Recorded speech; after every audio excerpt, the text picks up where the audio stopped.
شاید تا به حال به اسرائیل این دید رو نداشتید که حتی توریست هم وارد این کشور میشه. تا آخر ویدیو همراه باشید و فقط میخوایم اطلاعاتی راجع به کشور اسرائیل بهتون بدیم. اسرائیل به عنوان قدرتمندترین کشور خاورمیانه کشوریه که اکثر جمعیتش رو یهودی‌ها تشکیل میدن. در غرب اسرائیل دریای مدیترانه قرار داره که آب و هوای مدیترانه‌ای داره. 45% از یهودی‌های دنیا توی این کشور دارن زندگی میکنن. باید بگم که همه اسرائیلی‌ها یهودی نیستن و همه فلسطینی‌ها هم مسلمان نیستن. کشور اسرائیل یه زبان اصلی داره که اسمش عبری هست. اسرائیل زبان عبری رو زنده کرد و زبان اصلی کشورش قرار داد. تابلوهای داخل کشور به 3 زبان عبری، عربی و انگلیسی نوشته شدن. حالا چرا به زبان انگلیسی و عربی هم نوشته میشن؟ چون توریست هم وارد این کشور میشه. شاید یکم خارج از تصورتون باشه، چون همیشه اسرائیل و فلسطین رو کشوری دیدید که همیشه داخلش جنگ بوده. ولی مکانهای مقدس و دیدنی مثل مسجدالاقصی و دیوار گریه که بهش دیوار ندبه هم میگن از جاهای دیدنی این کشوره. بناهای تاریخی دیگه‌ای هم داره که به خوبی محافظت شدن و توریست‌های زیادی برای دیدن این بناها وارد کشور میشن. و حتی ساحل‌هایی برای تفریح.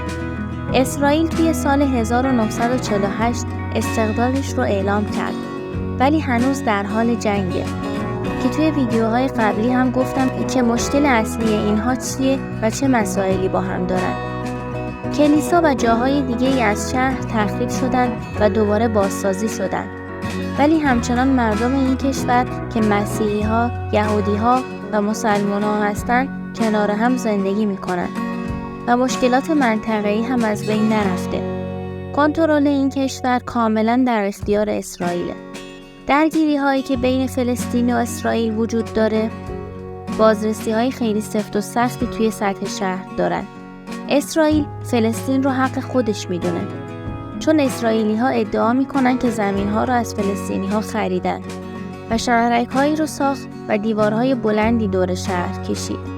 اسرائیلی‌ها به سرعت جمعیتشون زیاد شد و همین زیاد شدن جمعیت جای بیشتری رو میطلبید.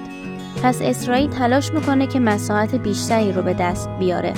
توی اسرائیل به ازای هر مادر 3 کودک وجود داره. از لحاظ آموزشی رفاه خوبی رو براشون فراهم کرده.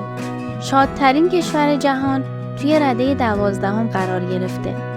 حتی درآمد بیشتری از انگلیس و فرانسه هم داره و فارغ التحصیلانش بین سن 20 تا 63 سال هستن. واحد پول این کشور شکله.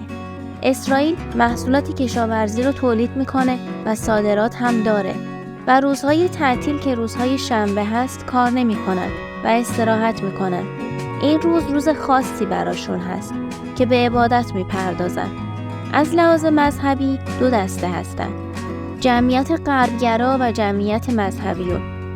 مثلا پوشیدن شورت و دامن کوتاه برای خانوما ممنوعه، ولی سمت دیگه‌ای که جمعیت غربگرا وجود دارن اینطور نیست. این گفته ها بیشتر در مورد شهر قدسه و شهرهای دیگه‌ای مثل تل‌آویو خیلی آزادتر زندگی میکنن. لایک ویدیو یادتون نره و عضو کانال بشید.